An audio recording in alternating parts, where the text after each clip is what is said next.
Ce soir, on a le plaisir d'être avec Frédéric Hermel, journaliste RMC, écrivain. Bonsoir Frédéric. Bonsoir. Avec Blanche Léridon, directrice éditoriale de l'Institut Montaigne. Bonsoir Blanche. Bonsoir. Avec Valérie Trierweiler, journaliste politique. Bonsoir à vous Valérie Trierweiler. Et Thomas Soulier, chef adjoint du service politique à BFM TV. Bonsoir à vous Thomas. Nos deux invités ce soir sont Philippe Juvin, député Les Républicains des Hauts-de-Seine. Bonsoir à vous. Et Mohamed Lakila, député Modem des Bouches-du-Rhône. Bienvenue sur ce plateau. Et on commence, je crois, par retrouver Sophie Dupont. On va aller retrouver Sophie Dupont, puisque vous l'avez dit, les députés et les sénateurs ont donc trouvé un accord sur le projet de loi immigration en commission mixte paritaire, une version durcie du texte. Cette nouvelle mouture, elle doit être votée dans les toutes prochaines minutes par le Sénat sans trop de problèmes, et c'est à l'Assemblée nationale que ça se complique. Combien de députés de la majorité refuseront de la voter ce soir? Certains ministres sont allés voir Elisabeth Borne ce soir et ont mis leur démission dans la balance. Sophie Dupont, a priori, en revanche, au Sénat, pas trop de difficultés, le vote est imminent, c'est ça ? Le vote devrait avoir lieu dans 10 minutes, dans les toutes prochaines minutes. Et en effet, ici, ce serait plutôt une formalité. Pourquoi ? Parce qu'en fait, le texte qui a servi de base en CMP à la commission mixte paritaire, c'est le texte du Sénat. Et le texte final qui en ressort, il ressemble très fort au texte du Sénat. Au Sénat, la droite et le centre sont majoritaires. Donc, il n'y a pas de grand risque. On a vu Gérald Darmanin arriver. Il n'a pas parlé à la presse, mais il était plutôt décontracté. Pas de grande pression sur ses épaules ce soir. Et en effet, l'ambiance ici, elle est totalement différente qu'à l'Assemblée. Les sénateurs ont le sourire, une ambiance qui est très loin de ce qu'on a vu au Palais Bourbon toute la journée, là où ça va être beaucoup plus compliqué pour le gouvernement, parce que même si le texte devrait passer à l'Assemblée grâce aux voix des Républicains et du RN, la majorité se fracture, le gouvernement, certains ministres posent leur démission sur la table. Alors à quel prix cet accord va-t-il être voté à la fin? Le ministre de l'Intérieur, il veut quand même envoyer un message à son aile gauche alors qu'il est sur les bancs du Sénat actuellement, et il annonce il y a quelques minutes 2 fois plus de régularisation pour les métiers en tension, signe que même s'il est là en train de faire voter son texte au Sénat, il pense à l'étape d'après qui va arriver à l'Assemblée à 21h30 et à cette aile gauche dont il doit absolument prendre soin pour que le texte soit voté sans avoir une majorité trop fracturée à la sortie, parce que plus que le résultat de ce vote ce soir, ce qui va importer, c'est les conséquences qu'il aura dans les jours à venir entre cette majorité qui risque de sortir fracturée. Merci Sophie Dupont. Merci Sophie Dupont. Peut-être rebondir sur une information qu'a donnée Sophie Dupont, cette toute dernière annonce de Gérald Darmanin qui annonce 2 fois plus de régularisation pour les métiers en tension. C'est la surprise du chef ce soir, on ne s'y attendait pas. On sait qu'il y avait entre 7 et 10 000 régularisations par an. C'est la promesse de Gérald Darmanin grâce à cette loi immigration. Voilà que ce soir au Sénat, il dit qu'il aurait entre 15 et 20 000 régularisations. Pourquoi il fait ça? Pour 2 raisons. La première, pour dire à l'aile gauche de la majorité, allez-y, votez-le. Je vous fais un pas supplémentaire. Ne faites pas les imbéciles ce soir. Puis deuxième raison, peut-être, pour dire au RN, ne le votez pas. Parce que Gérald Darmanin, tout comme Emmanuel Macron, ne veulent pas que ce texte passe grâce aux voix du RN. Donc, c'est pourtant ce qui va se passer. Et c'est pourtant ce qui va peut-être se passer. On est ce soir dans une forme de surenchère politique. Mais moi j'ai du mal à comprendre, pardonnez-moi, parce que je pensais qu'à l'issue donc de cette commission, on avait voté une version plus restrictive de cette question de la régularisation des travailleurs sans papier dans les métiers en tension. Comment est-ce qu'on peut donc arriver à doubler ce chiffre selon les dires de Gérald Darmanin? En clair, ils gardent la circulaire Valls sur les régularisations, Manuel Valls, et puis ils font la loi, ce qui permet de doubler le nombre de régularisations. Donc comment? Ce sera des quotas, ce sera un décret, je n'ai pas encore les précisions.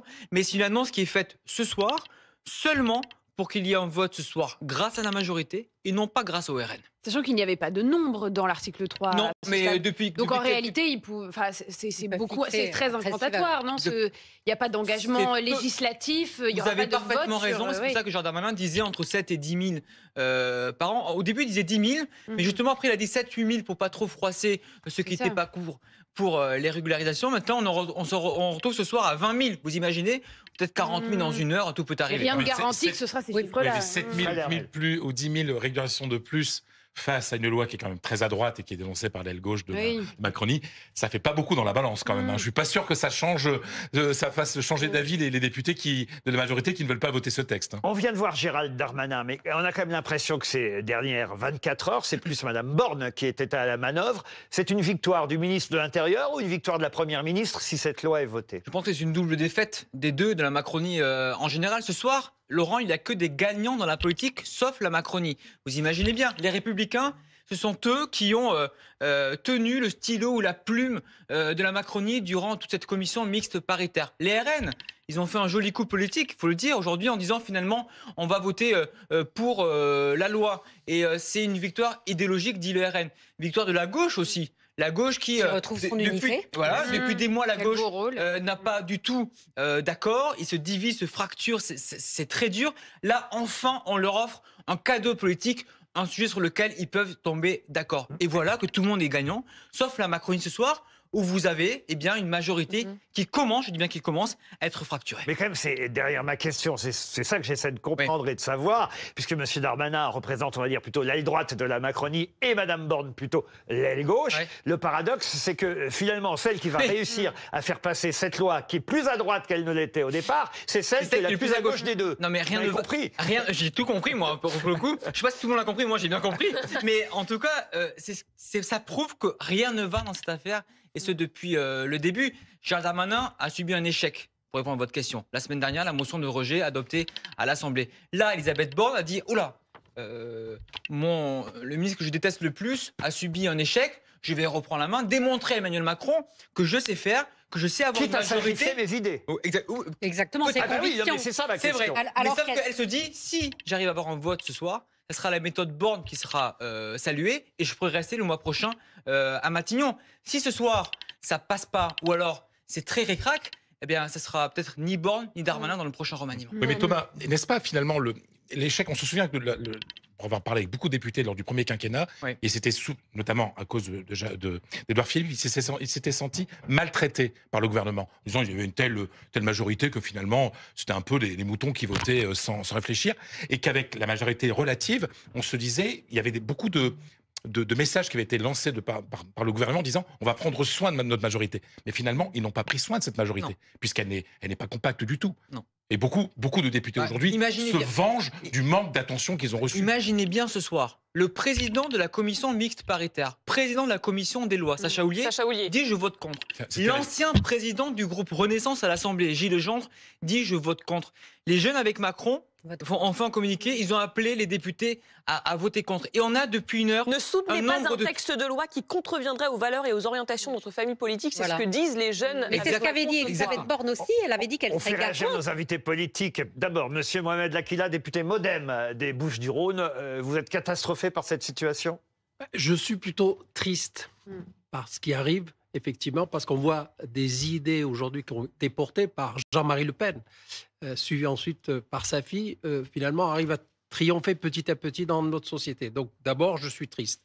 Mais en même temps, avec ma famille politique, où on se permet une certaine liberté par rapport peut-être à d'autres groupes, je suis fier du comportement de mon groupe qui nous laisse cette liberté effectivement de s'exprimer par rapport à ce qu'on porte. Il y a des valeurs qui sont... Vous, par exemple, vous voterez contre? Alors, à titre personnel, je l'ai dit depuis la semaine dernière. Je suis venu sur vos plateaux pour vous dire tout le mal que je pensais de ce texte. Donc vous n'avez pas changé d'avis? Je n'ai pas changé d'avis. Raison de plus. Et raison de plus j'avais demandé le retrait du texte. Et je crois qu'aujourd'hui, je demande à ce qu'on retire ce texte qui divise aujourd'hui effectivement notre majorité. Et s'il n'est pas retiré, vous votez contre ou vous vous abstenez? Je voterai contre, parce que je n'ai pas changé d'avis, effectivement, depuis la semaine dernière. Philippe Juvin, vous êtes évidemment, vous, plutôt satisfait. Au début de cette édition, je disais, les LR l'ont écrit. C'est vrai.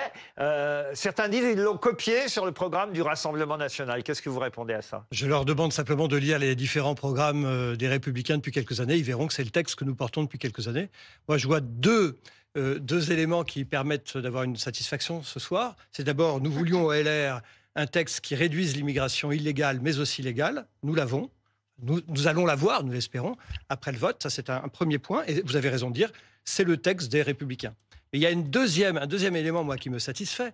Et on a l'impression de vivre un psychodrame. Mais ce que nous vivons là, ça se vit dans toutes les démocraties parlementaires. Moi, j'ai été député européen pendant 10 ans. Il n'y a pas de majorité absolue au Parlement européen. Qu'est-ce qui se passe? les groupes parlementaires discutent entre eux et font ce qu'on appelle des compromis. Alors, c'est un gros mot en France, mais en fait, c'est la démocratie. Ça dépend avec qui on passe les compromis. Mais on passe des compromis, texte à texte, article à article, et on essaye d'améliorer les textes. Donc moi, je suis ravi. Patrick Devedjian, qui était un vieil ami, me disait tu verras, le Parlement ne fait pas la loi en France, il la subit. Pour une fois que le Parlement ne subit pas la loi, mais la fait, je trouve qu'il faut se réjouir de ce pouvoir donné au Parlement.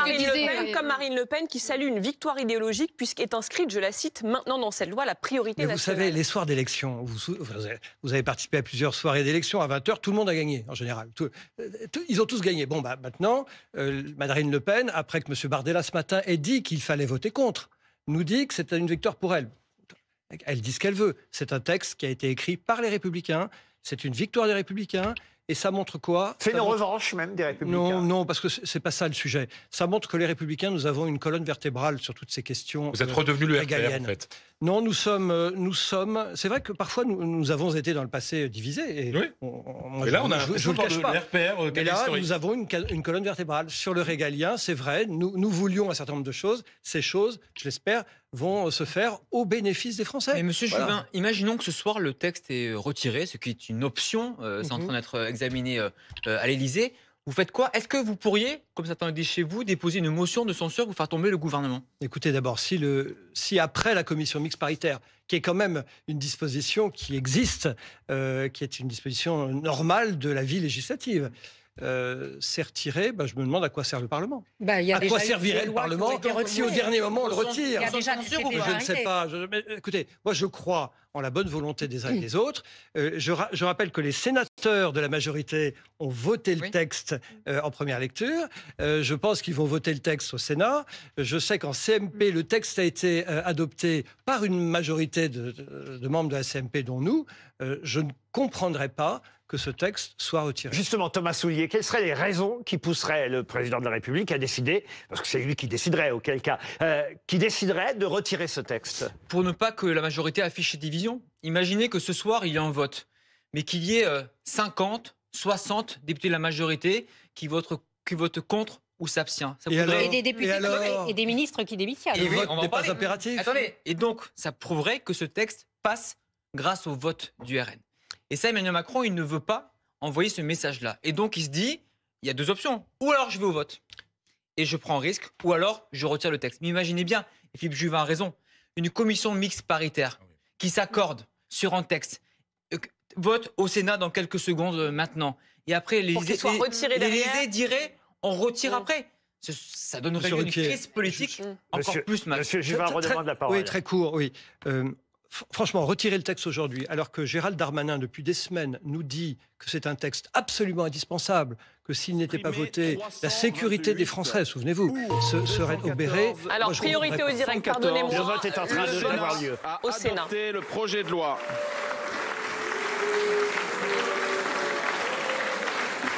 Mes chers collègues, je vais suspendre la séance.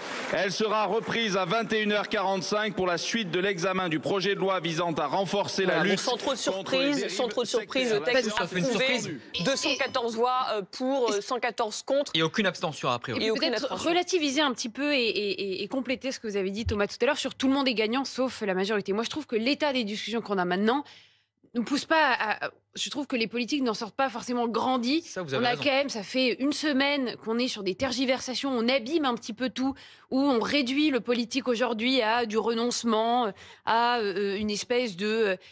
tout le monde est dans la compromission, dans le petit arrangement, l'échange d'amendements contre ceci et cela.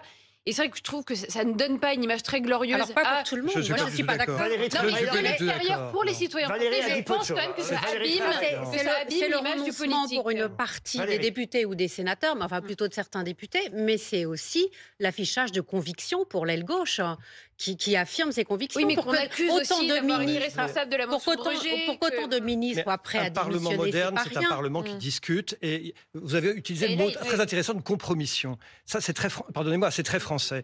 On ne comprend pas. En France, on refuse l'idée que la majorité et l'opposition puissent passer des accords. Moi, je crois au contraire qu'une démocratie moderne, c'est une démocratie où la majorité, surtout quand elle n'est que relative, passe avec l'opposition. À condition que ça n'aille pas vraiment à contrario de vos convictions. C'est le cas à huis clos. On parlait de Sacha Houlier, j'imagine qui ne peut que pas les députés Renaissance qui ont soutenu le texte au Sénat, les sénateurs par exemple Renaissance, ne l'ont pas fait contre leur conviction. Non, mais c'est intéressant, c'est maintenant. Valérie, là tu touches du doigt vous posez la question ce qu'est le problème de base de la Macronie. C'est même tout l'échec. De conglomérat un peu gazeux. Aujourd'hui, c'est avec tout des idées qui l'échec. se mélangent. C'est tout l'échec d'Emmanuel Macron. Ça prouve bien que le et de droite et de gauche n'existe pas. Ça prouve qu'aujourd'hui, chacun reprend sa place, la droite et la gauche d'un côté, et que ce ne sont pas les mêmes valeurs à droite. Parce qu'ils sentent déjà la fin du règne, ils reprennent leur place. demande la parole. Monsieur L'Aquila. Je rappelle quand même une chose. L'extrême droite a été battue à 3 reprises, dont 2 par Emmanuel Macron. Donc la majorité des Français n'ont jamais voulu de cette extrême droite. La droite, on le voit, notamment sur les dernières élections, essaie de se raccrocher à tout ce qu'ils peuvent. Et ils essaient de se raccrocher sur des idées. Priorité au direct, pardonnez-moi, Gérald Darmanin, on l'écoute tout de suite. Français qui travaillent et qui méritent de sortir de l'hypocrisie dans laquelle on les a mis collectivement. Voilà, donc moi je m'étonne que la gauche aujourd'hui refuse de faire ce que nous avons fait pour elle. Elle n'a jamais mis, la gauche, la fin des mineurs dans les centres de rétention. Elle n'a jamais fait les cours de français gratuits pour les étrangers. Elle n'a jamais régularisé par la loi. Et c'est 10 000 personnes de plus par an qui vont être régularisées. On peut à la fois vouloir se séparer des étrangers délinquants et régulariser les personnes qui respectent les règles de la République. Le plus dur commence pour vous maintenant, l'Assemblée nationale. Il y a une réunion de crise à l'Élysée. Il y a des ministres, certains de vos collègues, qui mettent leur démission sur la table. Il y a des députés de la majorité qui hésitent entre voter contre et s'abstenir. Est-ce que vous croyez encore à un retrait de ce texte? Est-ce que ce n'est pas la solution pour pas que votre majorité explose? Vous savez, le travail du ministre de l'Intérieur n'est pas facile, mais c'est pas dur ce que nous faisons. Ce qui est dur, c'est le travail des policiers tous les jours, des gendarmes, des magistrats, des préfets pour lutter contre l'immigration irrégulière. Ce qui est dur, c'est ce que vivent les étrangers qui sont sous la coupe de marchand de sommeil. Donc il faut savoir rester un petit peu à sa place. Nous, on a la chance de faire de la politique. Ce qui est dur, c'est ce que vivent les Français, c'est pas ce que vivent les femmes et les hommes politiques. En ce qui me concerne, moi, ce qui m'intéresse, c'est d'appliquer le programme du président de la République, d'être à l'honneur de mes fonctions de ministre de l'Intérieur, de protéger les Français. C'est pas facile tous les jours de les protéger. Moi, je veux leur dire que je mets toute mon énergie pour les protéger et je me fais impressionner par personne, si ce n'est par leur volonté de voir plus de protection, plus de fermeté. Et ce qui m'intéresse, c'est les Français. Les Français, ils plébiscitent des mesures de fermeté contre l'immigration et ils plébiscitent le fait qu'on régularise des personnes qui travaillent. Donc oui, on va être méchant avec les méchants et gentil avec les gentils. On va être dur contre les étrangers délinquants et on va régulariser les personnes qui travaillent et qui méritent d'être intégrées à la communauté nationale. Là, le vote est dans 1h15. Vous faites quoi d'ici le vote à l'Assemblée? Alors si ça vous dérange pas, je vais aller manger un petit bout et embrasser mes enfants. Merci à vous.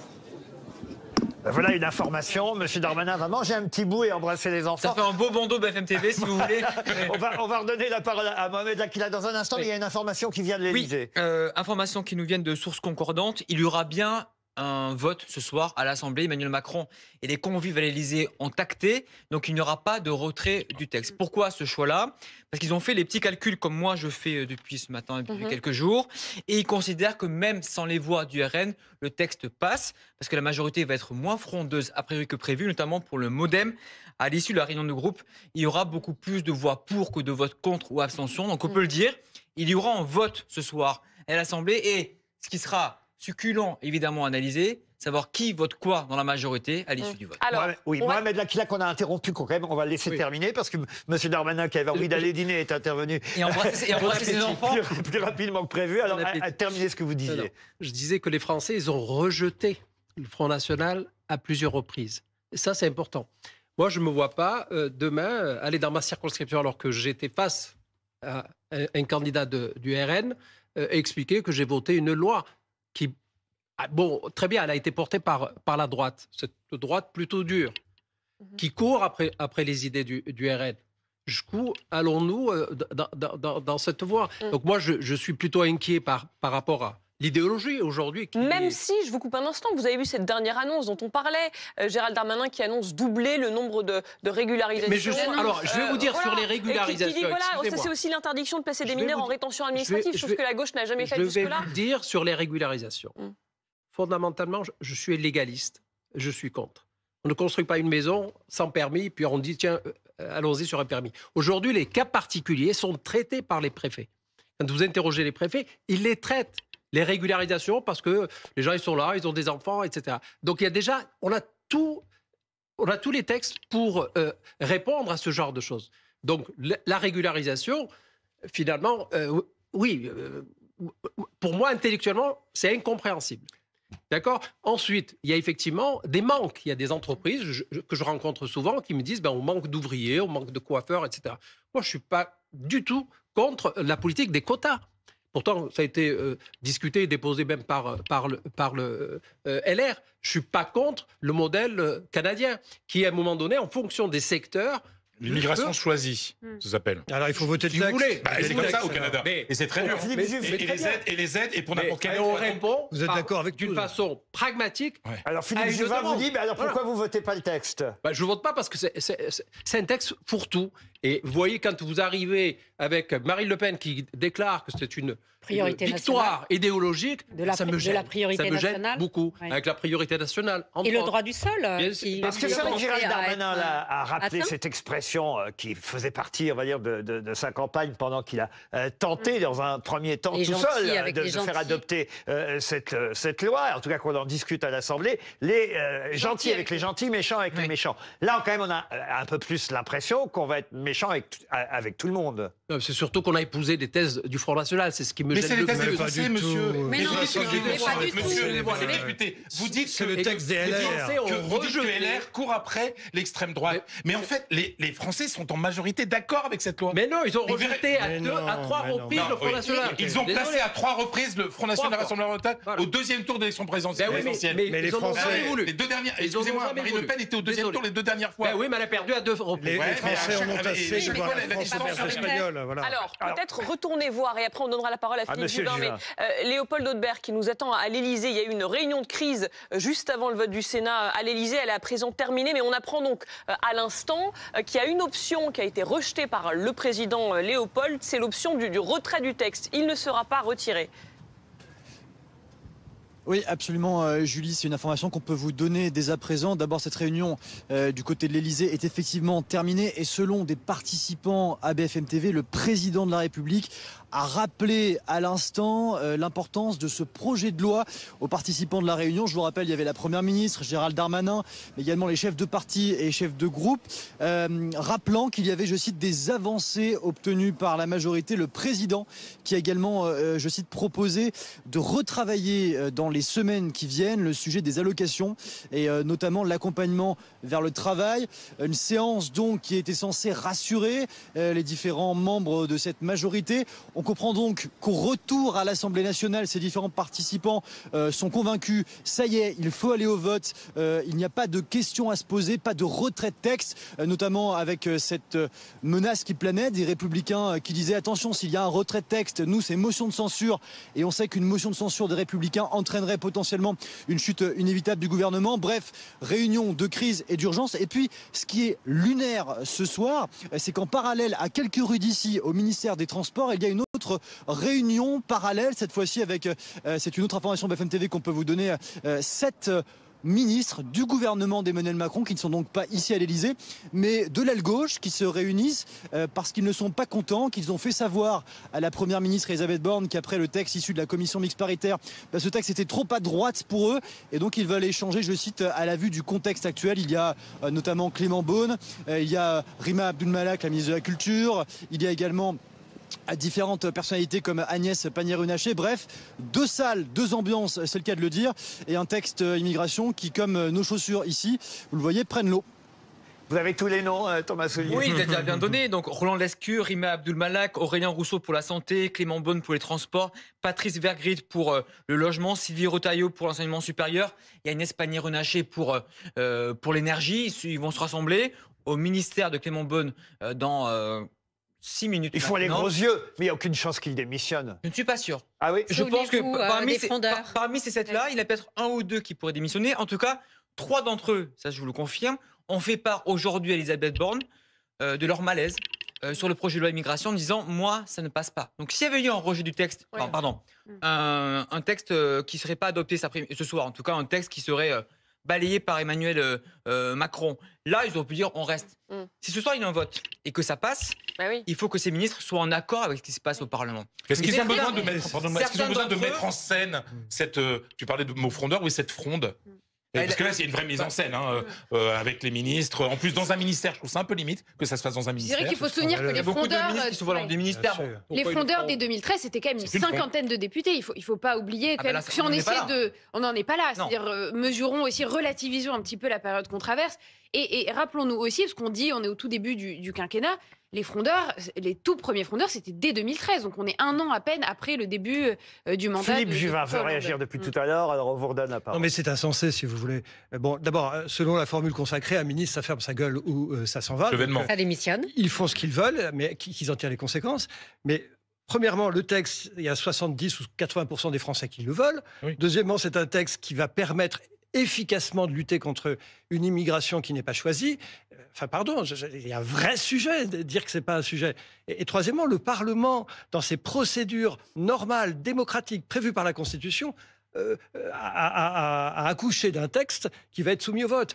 En quoi l'exécutif, à travers les ministres, et je ne parle pas du Premier ministre ou du Président de la République, est en train d'essayer d'influencer le travail du Parlement. Enfin, écoutez, dans n'importe quelle démocratie, vous auriez des ministres européennes autres que la France, vous auriez des ministres qui feraient les gros yeux au Parlement, mais on dirait quel scandale, de quoi se mêle-t-il ? Et que le président imaginez demain qu'au Parlement européen, puisque ça va nous concerner dans quelques mois, les commissaires européens, qui sont l'équivalent des ministres, se réunissent à 8 en disant le Parlement, vous ne devez pas voter ça. Mais on leur ferait un bras d'honneur aux ministres en disant messieurs partis, vous avez raison. Mais si le risque est réel et que le président assume de prendre, peut-être qu'il y a une forme de clarification qui va survenir. Bien entendu. J'ai envie d'interroger aussi le chef des urgences de l'hôpital Pompidou que vous êtes. Je suis votre voisin. Quand je lis par exemple Delphine Bateau, qui d'ailleurs aura eu au moins le mérite d'alerter, on va dire, son camp, la gauche, en disant méfiez-vous, le texte risque de revenir plus dur qu'il ne l'était, alors que vous en avez rejeté la discussion. Elle a été une des rares d'ailleurs à être dans la ligne et à ne pas voter cette motion de rejet. Mais elle dit l'adoption de la motion de rejet aura pour effet concret, elle avait dit ça, le retour du texte et la suppression de l'aide médicale d'État et la remise en cause du droit du sol. Elle n'a pas tout à fait tort. Et elle avait ajouté, et c'est aux médecins là que je m'adresse, que des personnes puissent ou non être soignées, que des enfants nés en France soient ou non français, ça compte. Il y a une limite à la politique. Qu'est-ce qu'en dit le médecin de ça ? Plusieurs choses. D'abord, l'aide médicale d'État n'est plus dans le texte. Comme vous le savez, elle a été sortie. Deuxièmement, moi, je suis frappé de cette... Il se trouve que quand je vote un texte, je le lis. Vous voyez, c'est un gros défaut. Mais dans le texte qui est sorti du Sénat, contrairement à ce que tout le monde a dit, n'était pas un texte, il n'y avait pas de suppression de l'AME. Il y avait une AME. Simplement, elle réduisait le panier de soins à une moyenne européenne. Au-delà des urgences, puisqu'elle traitait aussi les pathologies graves, c'est-à-dire l'hypertension artérielle, le diabète, etc., et le cancer. Donc, moi, je veux simplement, encore une fois, en tant que médecin, je soigne les gens, mais je vois avec mes yeux tous les jours les abus qu'il y a dans le système. Je parlais avec un des chirurgiens de l'hôpital. Quel genre d'abus ? Mais je parlais avec un des chirurgiens de mon hôpital, l'hôpital qui est voisin, qui me disait, tu comprends, j'ai une liste d'attente de femmes qui venaient à l'AME, qui viennent se refaire le ventre qui pend et les seins qui tombent. Non mais, pardonnez-moi, on le voit, mais vous voulez que je vous raconte l'histoire du mais ça c'est intéressant. L'histoire du gars qui atterrit à Orly-à-Orassi avec son insuffisance rénale, qui vient aux urgences pour se faire dialyser, parce qu'il veut évidemment le dialyser, donc on le dialyse. Qu'est-ce qui se passe ? On le dialyse 1 fois, 2 fois, 3 fois, et puis la dialyse, ça coûte cher, on a peu de postes de dialyse. Qu'est-ce qu'on fait ? On fait venir le frère dont on va lui prélever un rein, on fait la greffe, etc. En fait, comprenez que la France est devenu un pays où c'est le supermarché libre et gratuit. Et c'est ça que nous voulons limiter. Encore une fois, on soignera tout le monde. Moi, je suis favorable à ce qu'on soigne les gens. Mais je ne veux pas que la France soit un pays où on soigne... voilà, on ne vous fait pas une prothèse de hanche ou une prothèse d'épaule parce que vous êtes à l'aide médicale d'État. C'est ça la réalité aujourd'hui de l'aide médicale d'État. Je suis pour qu'on soigne les maladies graves, je suis pour qu'on soigne les enfants, évidemment, les femmes enceintes, les urgences, a fortiori, mais je ne veux pas que ça soit le panier ouvert. Mettons l'AME, l'aide médicale d'État, à la moyenne européenne. Faisons ça. Ça, ce sera l'objet d'une autre discussion. Faisons cela. Et pardon, mais dans les autres pays européens, les gens ne sont pas en train de mourir dans la rue, comme on nous explique. comme tels des zombies. Les gens sont soignés, normalement, mais avec une limite de panier de soins, voilà. Le fait que Mme Borne ait accepté de faire cette promesse d'une discussion... Ça montre bien qu'il y a un problème. Mais vous savez, il y a une autre disposition. Il y a l'aide médicale d'État et puis il y a aussi ce qu'on appelle les dispositions étrangers malades. C'est un peu différent. C'est 20 000 personnes, je crois. C'est une disposition dans la loi. Les gens vont être fous quand ils vont apprendre ça. C'est que quand vous habitez dans un pays, quel qu'il soit, si vous ne pouvez pas vous faire soigner dans votre pays, parce que soit les soins ne sont pas disponibles, ou soit vous ne pouvez pas payer, eh bien vous pouvez demander à être soigné en France aux frais du contribuable. Ce qui fait qu'en France, on soigne des Américains, des Japonais, parce qu'ils ne peuvent pas payer chez eux. Et on apprend aujourd'hui que les mutuelles le prix des mutuelles vont augmenter de 8,1% l'année prochaine. Donc la France est généreuse. Nous n'avons pas à nous excuser en permanence. Moi, je suis contre cette autoflagellation généralisée. Nous sommes un pays généreux. Mais nous devons voir aussi que nous avons un tout petit souci de fin de mois, puisque je vous rappelle qu'il y a quand même 3 000 milliards de dettes. Allez, il est 20h30 sur BFM TV. On va revenir sur les tout derniers événements. Le Sénat qui vient tout juste d'adopter largement le projet de loi immigration issu de l'accord trouvé en commission mixte paritaire. Cette nouvelle mouture qui doit maintenant être adoptée, votée à l'Assemblée nationale. Et c'est là que ça se complique, puisqu'on ne sait toujours pas combien de députés de la majorité refuseront de le voter ce soir. Certains ministres, en ce moment, sont en train de mettre leur démission dans la balance parce qu'ils trouvent le texte trop à droite. On va tout de suite aller retrouver Loïc Besson à l'Assemblée nationale. Un vote qui doit avoir lieu dans une bonne heure, c'est ça maintenant ?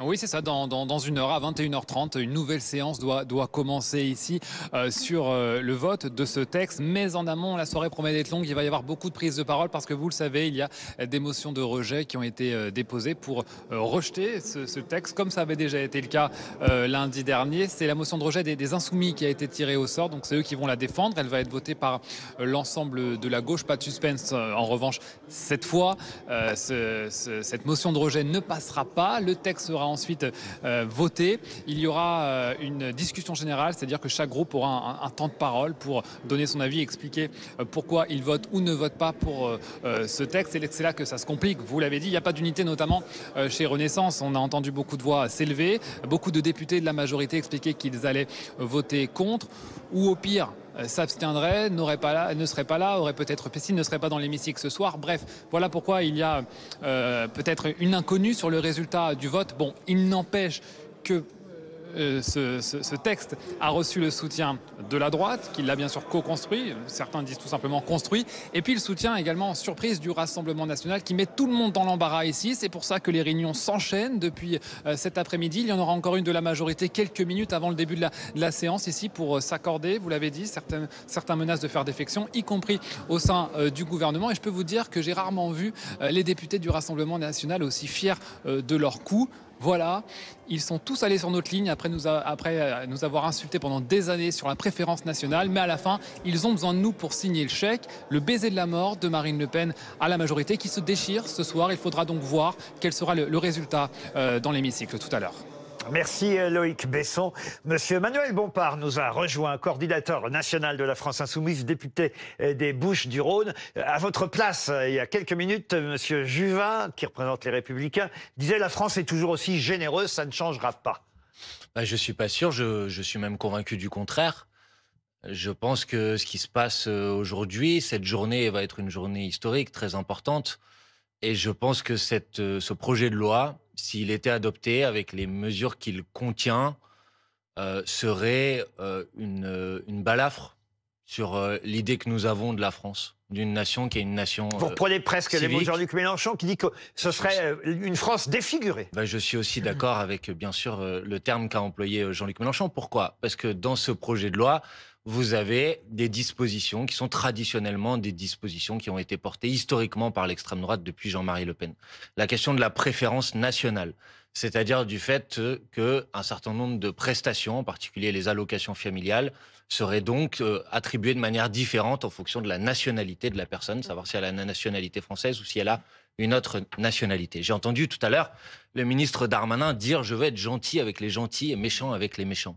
En quoi les personnes qui viennent sur le territoire français, qui sont en situation régulière, qui occupent des emplois qui sont indispensables pour la nation, il y a des médecins, du personnel de sécurité, il y a des éboueurs, en quoi ces personnes-là sont-elles des méchantes à qui il faudrait venir piquer une partie des allocations familiales. On parle pas de ces gens-là. Dans cette de qui parle-t-il alors? On parle des gens qui viennent et qui ne travaillent pas. Donc, puisque les gens qui travaillent au bout de 3 mois vont pouvoir toucher des aides. Non. Pourquoi alors? Pourquoi alors?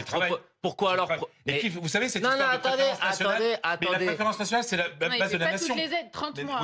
Non, mais par exemple, je ne sais pas pourquoi réduisent-ils leurs aides. Peur. C'est la base de la démocratie de la nation. Monsieur.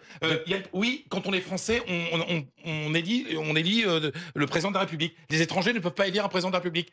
Un fonctionnaire étranger, un étranger non européen, ne peut pas devenir fonctionnaire en France. C'est de la préférence nationale. Oui, il y a certains privilèges quand on est français. Et c'est pareil dans tous les pays. Et c'est pareil, normal. Mais on ne crée pas d'inégalité sociale entre les différents citoyens, enfin, pas citoyens, si c'est une personne étrangère. Oui, parce qu'on n'a plus les moyens, en fait. Habitants. C'est ça le problème. Bon, Manuel Bompard. Mais d'abord, je suis désolé de vous dire, non, M. Darmanin ne les considère pas comme les gentils, puisqu'il propose de réduire leur accès aux allocations familiales. Donc, ils sont bien dans les personnes qui seraient perdantes si ce projet de loi était voté ce soir. Deuxièmement, oui, il y a des principes dans notre pays depuis notamment la fin de la Seconde Guerre mondiale. Il y a un principe d'universalité dans un certain nombre de prestations sociales. On n'a plus les moyens, monsieur. Et on considère, par exemple, que les enfants d'une personne qui travaille, qui est en situation régulière, qui occupe un emploi, qui paye des impôts, qui contribue au financement du pays. Parce que vous dites on n'a plus les moyens, monsieur. Mais si vous voulez renvoyer chez eux l'ensemble des travailleurs immigrés, sachez, est-ce que vous savez que l'immigration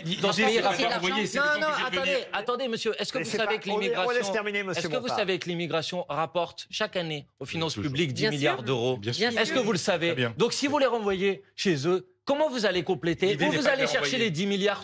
Et où vous allez chercher les 10 milliards qui va manquer, monsieur? Mais peut-être qu'on peut commencer déjà par récupérer le montant de la fraude fiscale. Hein. C'est 14 milliards. C'est une tarte à la crème. Mais c'est pas une tarte à la crème, c'est 14 milliards. Mais ça, c'est la réponse facile à tout. C'est 14 milliards. Je suis désolée, c'est 14 milliards qui devraient être dans les banques françaises. Alors, vous critiquez évidemment ce texte qui est durci, qui est très, très à droite. Mais est-ce que vous n'êtes pas un peu responsable de la situation? Vous avez voté cette motion de rejet et qui a fait que, finalement, on est revenu à la mouture très dure du Sénat. Madame, j'étais opposé à la version 1 du texte, donc j'ai voté contre. Et je suis opposé à la version 2 du texte, donc je vais voter contre. Vous n'avez pas voulu discuter, en fait. Mais c'est pas motion de rejet empêchait la discussion à l'Assemblée. Pourquoi vous n'avez pas voulu Monsieur, vous connaissez pas très bien le fonctionnement parlementaire, parce que si vous le connaissez très bien, vous n'avez pas voulu discuter. Vous saurez qu'avant un examen en séance, le texte est examiné en commission et que bien évidemment, nous avons participé aux discussions en commission. Et en commission des lois, le texte du Sénat avait été largement détricoté. Laissez-moi vous répondre. Je vais vous dire quelque chose. Ces éléments de langage qui consistent à essayer de faire croire que le texte tel qu'il est aujourd'hui et les résultats de notre vote sur la motion de rejet la semaine dernière visent à une seule chose, c'est à masquer la responsabilité de ceux qui ont décidé en conscience. Il y aurait Monsieur, est-ce qu'ils avaient une obligation? C'est indirectement vrai, on va dire. Non, ce n'est pas vrai. Est-ce qu'ils étaient obligés? Au Sénat. Est-ce qu'ils étaient obligés? Mais non, ils auraient pu aussi tout simplement renoncer. Oui. Quand on a des convictions, on considère, par exemple, qu'il y a un certain nombre de principes. J'ai parlé de la préférence nationale, de la déchéance de nationalité, de la remise en cause du droit du sol. Vous comprenez de quoi on est en train de parler? La préférence nationale, eux, ne souhaitaient pas y toucher concernant les APL. Mais pourquoi ont-ils accepté de le faire? La droite a fait du forcing, surtout dans cette situation. Et donc ils étaient obligés de l'accepter. Mais ça permet, mais tout ça. Et donc ils étaient obligés de trouver un accord. C'était la crainte. Je viens de la citer, je ne vais pas la citer toutes les 10 minutes, mais c'était la crainte de Delphine Bateau, qui fait partie de la NUPES, qui a dit « Attention, ça va nous revenir plus dur que c'était, et on sera responsable de ceux qui ne seront pas soignés, de ceux qui n'auront plus les mêmes droits. » Mais tout ça est de Elle disait « La politique politicienne ne peut pas passer avant ça. » Tout ça est de mauvaise foi, parce que la vérité, c'est que s'il n'y avait pas eu de motion de rejet, le texte aurait été examiné à l'Assemblée nationale, il aurait été rejeté ensuite, et qu'il y aurait eu une CMP dans tous les cas. Oui, mais vous auriez pu discuter de ce texte. Mais nous l'avons discuté. Pour que Blanche nous explique bien. On ne peut pas réécrire l'histoire, donc personne ne sait ce qu'il se serait éventuellement passé. Et je trouve que c'est un peu dur de faire l'exégèse de ce qui ne s'est passé ou de ce qui ne s'est pas passé ces 10 derniers jours. Mais effectivement, si le texte, comme vient de le dire M. Bompard, avait été discuté, il aurait in fine fait l'objet d'une CMP, parce que les deux chambres ne se seraient jamais mises d'accord, et on le voit vu ce qui se passe en ce moment. Et il est tout à croire que le texte serait sorti, alors ce serait peut-être pas aussi dur que ce qu'il est aujourd'hui, mais il serait quand même majoritairement teinté d'une idéologie de droite. Que les Insoumis votent une motion de rejet déposée par les écologistes, jusqu'ici tout va bien. C'est-à-dire, en gros, c'est les Insoumis. et je trouve injuste. Un faux procès. Et un faux procès. Non, oui, en Thomas, revanche, une question. là, vous devrez dire, factuellement, le fait qu'ils aient voté la motion de rejet fait que le texte aujourd'hui est beaucoup plus dur. Ça, c'est un fait. Ça, c'est un fait. Ils étaient pas obligés de l'accepter. Vous voyez. Non, mais d'accord. Mais attendez, ça, c'est trop facile. La responsabilité de ceux qui se sont mis d'accord, elle leur appartient à eux. Monsieur Darmanin, Madame Borne, les députés macronistes. Des gens qui ont été élus par le peuple français. Ils sont mis d'accord, oui.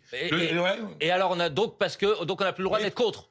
Vous avez le droit d'être. Bon, donc je suis contre. Excusez-moi de le dire. Mais écoutez, je vais vous dire quelque chose, monsieur. Voilà. À la limite, vous pouvez dire, bon, la France Insoumise, j'ai pas envie de vous écouter. Quand vous avez l'ensemble des présidents d'université qui vous disent que le fait de mettre une caution pour les étudiants étrangers, c'est un problème gigantesque pour le rayonnement de la France. Je peux faire une précision là-dessus. Oui, madame. Parce qu'en 2018, parce que moi, il faut m'expliquer, ça me semble tout à fait incohérent, la France fait une campagne pour attirer les étudiants. Bienvenue en France. Bienvenue en France. Pour attirer les étudiants étrangers, nous ne sommes que 6e en rang d'attractivité pour les étudiants. On en veut plus. On a 400 000, l'objectif c'est 500 000. Et aujourd'hui, on leur augmente les droits d'inscription à l'université de façon colossale. Et en plus, on leur demande une caution dont on ne sait pas encore exactement de combien elle sera, ce qui va forcément limiter le nombre d'étudiants. Alors, où est la cohérence? Parce que là aussi, comme les étrangers rapportent de l'argent, les étudiants rapportent 1,3 milliard aussi à la France. Et vous savez que ce qu'on veut, c'est pas seulement avoir des étudiants, c'est former des étudiants qui restent en France pour avoir des travailleurs compétents. Et on ne va pas les garder parce qu'on ne les aura pas au départ. Il y aura une caution maintenant. Et ils ne viendront plus. Pas, ils seront moins nombreux. En plus, c'est 50 €. Donc on ne va pas aller loin. En gros, attendez, on ne sait pas combien ça va être. Péreux, ça serait autour de 50 €. Un étudiant étranger qui viendrait en France déposerait une caution à son arrivée en France et il pourrait récupérer la caution quand il repart bien dans son pays pour être sûr qu'il revient dans ce pays. Il y a deux dangers. D'abord, comme M. Bompard le disait, encore vous Valérie, si c'est 50 € ou 100 €, autant vous dire qu'il s'en foutra de 50 ou 100 €. Deuxièmement, il va avoir peut-être une réciprocité des pays aussi. Est-ce que l'étudiant français qui va vouloir enseigner ailleurs, il va sûrement aussi avoir une réciprocité. Donc cette mesure-là, qui était totalement dénoncée par le MoDem, qui n'en voulait surtout pas, a été le fruit de l'accord un peu forcé entre les Républicains. Est-ce qu'on peut dire qu'au fond, quand même, là, le gouvernement, la politique française est sous l'emprise du Rassemblement national? C'est le sentiment qu'on a quand même. Alors, je dirais plus sous l'emprise du LR, parce qu'à l'Assemblée, techniquement... Et le R sous l'emprise du Rassemblement national. C'est ce que j'allais vous dire juste après. C'est qu'il y a une sorte de poupée russe qui se joue. Exactement. La petite poupée russe, c'est la Macronie qui se dit « Oula, sans les LR, nous, on ne peut plus rien voter, c'est catastrophe ». Et les LR qui dit « Nous, pour 2027, on veut apparaître comme la principale force d'opposition à droite à Emmanuel Macron. » Et vous avez entendu, Éric Ciotti bomber le torse, c'est notre texte, c'est formidable, etc. Vous savez, c'est un peu comme la fable de La Fontaine, le bœuf, la grenouille qui se voyait plus grosse que le bœuf. Bon, à la fin, la grenouille, elle explose. Mais LR n'a pas encore explosé. Non. Parce que peut-être que le texte sera voté ce soir et ce sera effectivement la victoire de Ciotti. Mais la Macronie va peut-être exploser. Et la victoire du Rassemblement national. C'est peut-être le bœuf qui va exploser et pas la grenouille. Thomas, peut-être que vous avez cette dernière information. Et la défaite de la France, dit M. Bompard. Emmanuel Macron qui dit « Je ne veux pas de loi immigration avec les voix du Rassemblement national ». Et si ce texte est adopté ce soir avec le Rassemblement national, il saisira demain en Conseil des ministres le Conseil constitutionnel. C'est une information qui ne nous est pas confirmée. La première, oui, ça je peux vous l'assurer. Il a dit durant cette réunion qu'il ne veut pas que ce texte soit adopté avec les voix du RN. C'est pour cela que ce soir, je vous le disais, après le vote, ils vont faire les calculs en disant si on enlève les 88 voix du RN, est-ce que ça serait passé quand même? Toutefois, bon, si la réponse est oui, c'est bon. Là, j'ai pas la confirmation, mais je vois ces échos arriver, qu'il peut, le président, demain, saisir le Conseil constitutionnel pour dire c'était voté selon, grâce aux voix du RN, donc le vote, le texte, en clair, le vote est rejeté. Mais de toute façon, la saisie ne vaut plus rien et on refait un nouveau texte. Voilà.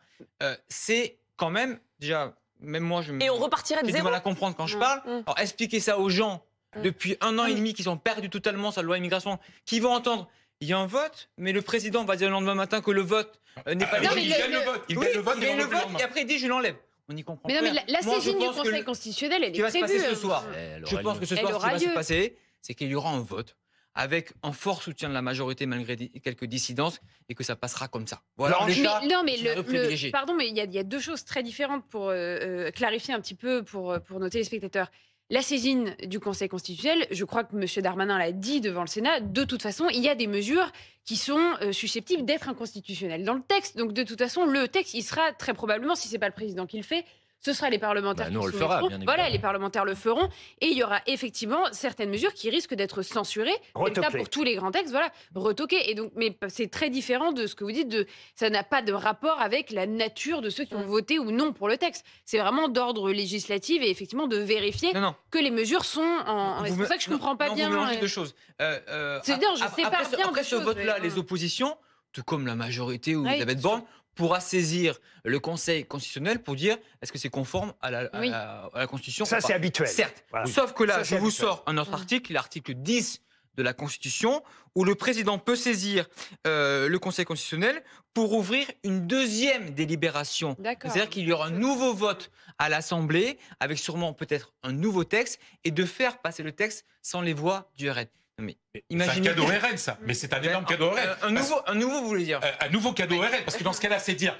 Nous sommes incapables de réformer ce pays, nous sommes incapables de faire une loi sur l'immigration. Donc c'est encore une fois l'autoroute pour Marine Le Pen qui apparaîtra comme la seule en 2027 à pouvoir faire une vraie loi sur l'immigration. Manuel Bompard. D'abord, tout ça c'est du bricolage. Honnêtement, faut être un peu sérieux. Le président de la République a une possibilité sérieuse, c'est de faire en sorte que le texte soit retiré avant son examen à l'Assemblée nationale à 21h30. Il a la possibilité de le faire. Il reste peu de temps. Il reste 45 minutes, une mi-temps. Et a priori, il a rejeté cette option. J'ai compris, mais je vous dis qu'il a toujours la possibilité de le faire. Deuxièmement, il y a une possibilité, c'est que les députés macronistes se ressaisissent et qu'ils comprennent que ce vote sera une tâche indélébile sur le quinquennat d'Emmanuel Macron. Je vous rappelle, dans ce texte, il y a donc la mesure des étudiants étrangers, la préférence nationale, la déchéance de nationalité. Pour d'autres, ça a duré longtemps. Ça existe dans la Constitution déjà. Mais le droit du sol. Le droit du sol. La remise en cause du droit du sol. Bon, il y a toute une série de mesures qui fait que vous avez un courrier qui a été transmis par des ONG, là aussi, à la limite. N'écoutez pas la France Insoumise, si vous voulez. Qui vous dit que ce texte est xénophobe et que c'est le pire texte qu'on a jamais examiné dans ce pays sur les 40 ou 50 dernières années. Donc, les ONG, dont la Ligue des droits de l'homme, qui dit c'est ni plus ni moins désormais que le projet de loi le plus répressif depuis au moins 40 ans pour les droits et conditions de vie des personnes étrangères, y compris celles présentes depuis longtemps en France. Si c'est la Ligue des droits de l'homme, ça donne plutôt envie de voter. Parce que là, on parle d'un texte qu'on n'a pas tous eu le temps. On parle d'un texte qu'on n'a pas tous eu le temps de regarder en détail. Mais justement, le diable est dans les détails, comme on dit. Parce que moi, j'ai eu le temps de regarder rapidement. Il y a des choses, si l'étranger n'est pas en mesure de présenter un logement de taille normale avec sa famille, etc., il n'aura pas son titre de séjour. S'il n'a pas de quoi se prendre une mutuelle, il n'aura pas son titre de séjour. Et il y a toute une série comme ça d'éléments qui font que de toute façon, accrochez-vous. Bienvenue en France, hein.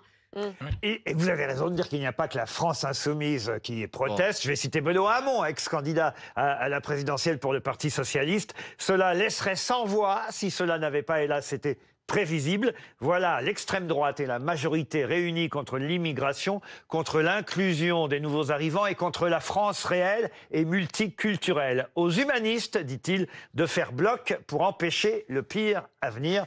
Il lance un appel aux humanistes.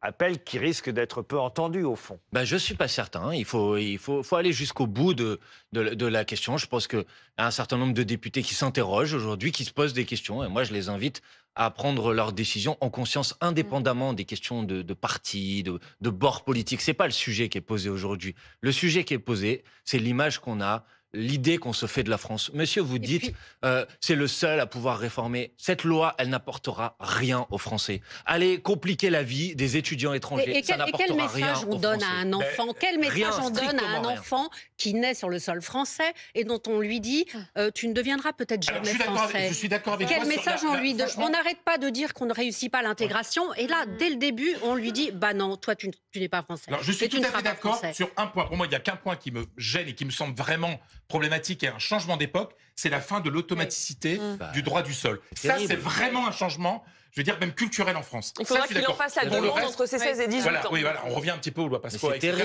Mais c'est vrai que là, on est quand même sur quelque chose qui est culturellement très, très puissant, je suis d'accord. Pour le reste, c'est quand même pas si. Et puis il faut en plus avoir une idée de ce que sont ces démarches administratives. Et Dieu sait que je n'aime pas lier l'immigration et la délinquance, mais j'ai même l'impression que c'est l'effet inverse qu'on va provoquer, pardon de dire ça, mais parce que au fond, les Français réclament une loi immigration pour quelle raison? Pas pour supprimer les allocations d'un étudiant, c'est plutôt pour c'est en tout cas ce qu'on nous dit, pour la sécurité dans le pays. C'est ça, en fait. Oui, mais il l'a encore redit tout à l'heure. Je termine ce que je dis. Et au fond, on sait que l'insécurité, elle vient d'où généralement? Que ce soit pour les immigrés comme pour les Français. Elle vient de gens qui n'ont pas de quoi vivre, qui ont des difficultés.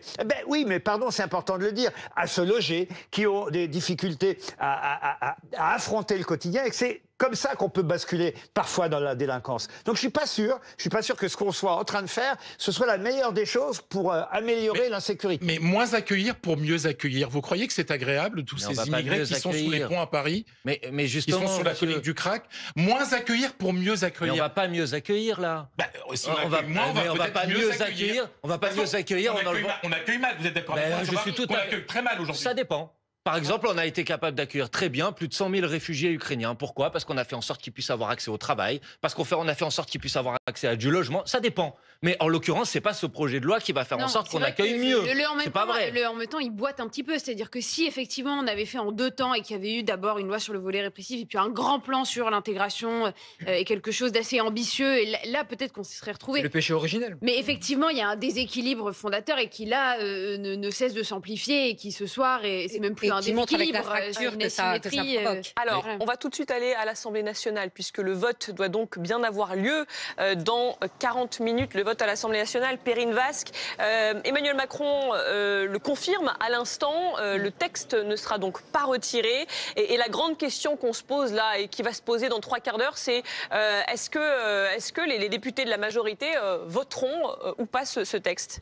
Écoutez, c'est pour ça, globalement, que les chefs de parti ont été invités en dernière minute à l'Élysée en fin d'après-midi, parce qu'effectivement, François Bayrou commençait à dire que dans ces conditions, il ne souhaitait pas que le texte soit voté. Grosse panique du côté de la majorité Renaissance, parce qu'il y avait des défections, effectivement, de députés de toujours plus nombreux qui disaient nous aussi, nous non plus, nous ne voulons pas voter ce texte, soit parce qu'il était trop dur, soit parce que le Rassemblement national veut le voter, soit parce que les deux, et que ça commence à faire beaucoup.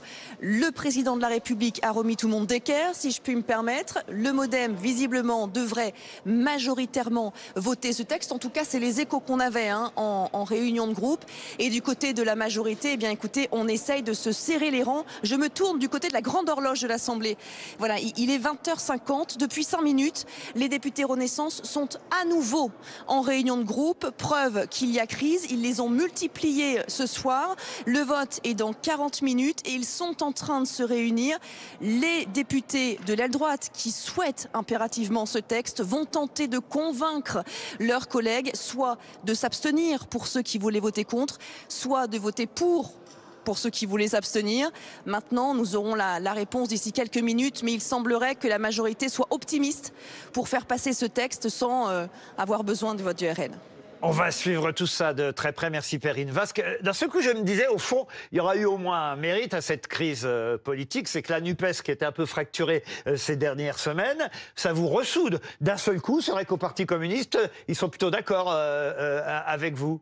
Sur le sujet, je crois effectivement qu'on a apporté des positions communes. Maintenant, il me semble que dans le moment politique que l'on vit, dans sa gravité, je pense que ça ne peut pas rester sans réaction. Et c'est pourquoi, moi, tout à l'heure, cet après-midi, j'ai transmis un courrier aux responsables du Parti socialiste, d'Europe Écologie Les Verts, du Parti communiste, pour leur dire qu'il fallait se réunir d'urgence dans les toutes prochaines heures pour justement être en capacité de proposer une alternative au pays. On ne peut pas laisser comme ça la droite, la Macronie, se coaliser avec l'extrême droite, se coaliser sur les positions de l'extrême droite. Je pense que dans le pays, il y a une recherche d'une autre Et alors, ça serait quoi, cette alternative? Je pense que la NUPES peut représenter cette alternative. C'est notre travail. Et donc, c'est la raison pour laquelle, effectivement, j'ai fait cette proposition. Ça me paraît indispensable face à l'importance de la situation. Justement, si on se projette un petit peu, Thomas Soulier, admettons que le texte soit adopté par l'Assemblée nationale ce soir. Donc, il y a ce texte qui existe. Il y aura malgré tout, on imagine, un avant et un après projet de loi immigration. Que peut décider Emmanuel Macron? Clairement, déjà, il n'y aura pas de 49.3 ce soir. Ça, le président l'a dit, il n'y aura pas de passage en force. Il n'y aura pas non plus de dissolution. Et ça, le président l'a dit aussi. Quoi qu'il se passe ce soir, il ne va pas faire un nouveau vote sur les députés. En revanche, il y a une troisième possibilité qui est un large remaniement. Quand je dis large, c'est-à-dire avec changement de Premier ministre, avec changement d'équipe gouvernementale, pas comme on nous l'avait dit en juillet, ça n'a pas été le cas, souvenez-vous, il y a un gros effet déception. Là, Il se murmure qu'Elisabeth Borne est clairement sur la sellette et qu'après Noël, en début 2024, elle pourrait sauter. Sauf que Emmanuel Macron, il déteste les remaniements, il déteste qu'on lui dise ce qu'il faut faire. S'il nous écoute, il va dire ils veulent qu'on fasse ça, on le fera pas. Vous voyez, il peut dire j'attends les JO, les Jeux Olympiques, savoir comment ça se passe, et les élections européennes. Parce que si vous cramez un Premier ministre au mois de janvier et qu'au mois de juin, vous avez une grosse claque aux européennes. Oui, mais en même temps, vous pour changez, conduire une majorité. Vous changez aussi de Premier ministre. Donc bon, tout ça est compliqué. Il n'y a pas de ça, le fameux rendez-vous avec la nation attendu pour le mois de janvier. Ça, c'est la bonne question, mais personne ne sait. Je ne sais même pas si Emmanuel Macron sait ce qu'il veut lui-même. Non, mais c'est vrai. Non, mais c'est vrai. Souvenez-vous, début août, quand il dit « je vais lancer une initiative politique d'ampleur », il ne sait pas lui-même ce qu'il veut. Il dit 3 semaines plus tard, c'était fameux. Ça n'a pas donné grand-chose. Non. Parce que là, on a plus l'impression qu'avant un rendez-vous avec la nation, c'est un rendez-vous avec le Rassemblement national en ce moment. Oui, ou avec lui-même même, et avec les Républicains aussi. En janvier, il veut que cette page immigration soit tournée. En clair, que ce soit plus un boulet, qu'il n'ait plus cette épine dans son pied. Et donc, il se dit, on solde ça. Maintenant, les gens partent en vacances, fête Noël, le réveillon, et en janvier, je reviens. En quelque sorte, je repars à zéro. Mais le reset, il n'est pas possible en politique. Et en janvier, il y aura des traces de ce qui se passe aujourd'hui. Mais si je vous comprends bien quand même, c'est plutôt Elisabeth Borne qui est sur la sellette plus que Gérald Darmanin. Gérald Darmanin, il vaut mieux l'avoir à l'intérieur qu'à l'extérieur, sans mauvais jeu de mots. Et Gérald Darmanin... À l'intérieur, mais à Matignon. Je pense pas. Je pense que ce qui vit en ce moment le disqualifie pour Matignon. Il serait quand même difficile à défendre la thèse suivante. Gérald Darmanin a échoué sur la loi immigration, je le donne à Matignon. Enfin, ça, on aurait du mal à comprendre. En revanche, c'est murmure en coulisses, c'est que des murmures qui pourraient avoir un nouveau portefeuille, défense, ailleurs, enfin je ne sais pas lequel. Mais en tout cas, il sait très bien, Emmanuel Macron, que s'il se sépare demain de Gérald Darmanin prendra la tête d'une forme de fronde de la droite au sein de la Macron. Une question quand même, puisqu'on parlait des étudiants, et c'est vrai que les conditions des étudiants étrangers vont être quand même plus compliquées qu'elles ne l'étaient si cette loi passe. Qu'en pense le ministre de l'Éducation, qui a tellement la cote en ce moment, et qui est à la gauche de la Macronie, Gabriel Attal? C'est pas lui, c'est pas sa responsabilité, c'est la ministre de l'enseignement supérieur. Mais quand même. Il est malin. Il ne parle pas. Et c'est bien ce que je voulais entendre. Il sait très bien qu'il n'a que des coups à prendre, cette loi immigration. Même Bruno Le Maire, il a parlé récemment parce qu'il voulait apparaître comme un homme ferme, etc. Mais il n'a quasiment pas parlé sur la migration. C'est comme sur les retraites. On entendait très très peu de ministres à l'époque parce qu'il n'y avait que des coups à prendre. Et là, Gabriel Attal, qui est la personnalité politique préférée des Français, il se dit qu'est-ce que j'aurais à gagner à venir m'exprimer? Surtout qu'au fond, je n'ai pas parlé avec lui. Il y a de grandes chances que lui, qui vient de l'aile gauche de la majorité, sera en total désaccord avec ce texte-là. Et que lui, député, pourrait peut-être voter contre ou s'abstenir. Que dites-vous, monsieur Bompard? Je disais peut-être qu'il pourrait tout simplement y gagner la défense de ses convictions. Voilà, en politique, parfois, vous savez, il faut prendre des risques et il faut être capable d'assumer les positions qui sont les siennes. Elisabeth Borne aura tout perdu. Il aurait dû le faire. Elle aura tout perdu parce qu'elle aura perdu ce maelstrom dans lequel elle a échoué et en plus, elle aura renié ses convictions. Exactement. Donc pour moi, il n'y a absolument rien de pire que renier ses convictions. Parce qu'elle n'est pas une vraie politique. C'est ça le problème. Mais elle vient quand même de la gauche. Elle a travaillé avec. C'est une autre fonctionnaire. C'est un haut fonctionnaire. Elle a quand même assuré hier qu'elle eu, garantissait la position originelle du macronisme. Oui, du macronisme, mais elle n'a jamais incarné effectivement. Mais c'est quoi le macronisme? Le déshonneur. C'est qu'on revient à la question originelle. Ça n'était pas l'extrême droite. Mais le déshonneur sera partagé, vous savez. Le déshonneur sera partagé. Ça n'était pas l'extrême droite. Le macronisme n'était pas devenu d'extrême droite aujourd'hui. Bien sûr que si. Regardez ce texte, c'est de l'extrême droite. Bah oui. Faut dire les choses. Le déshonneur sera partagé, vous savez. Vous aurez les derniers mots, monsieur Bompard. Non, mais tous ceux qui... Voilà, il reste quelques instants avant ce vote. Moi, je dis que tous ceux qui voteront en faveur de ce texte de loi partageront une partie du déshonneur. Et moi, je pense que ce pays, il a devant lui de tels défis. Il est fracturé par la pauvreté, l'inflation. Il y a l'enjeu écologique qui est devant nous. Il y a la question démocratique où on voit que la Ve République est épuisée et on est là en train de faire des négociations de couloir pendant des nuits et des nuits. Moi, je ne crois pas que contrairement à ce que j'ai entendu sur les plateaux de télévision, je ne crois pas que c'est ce que les Français ont envie. Je pense que les Français ils ont envie que le pays s'affronte à ces défis qui sont devant lui et je vois bien que le président de la République en est tout à fait incapable. Merci Manuel Bompard.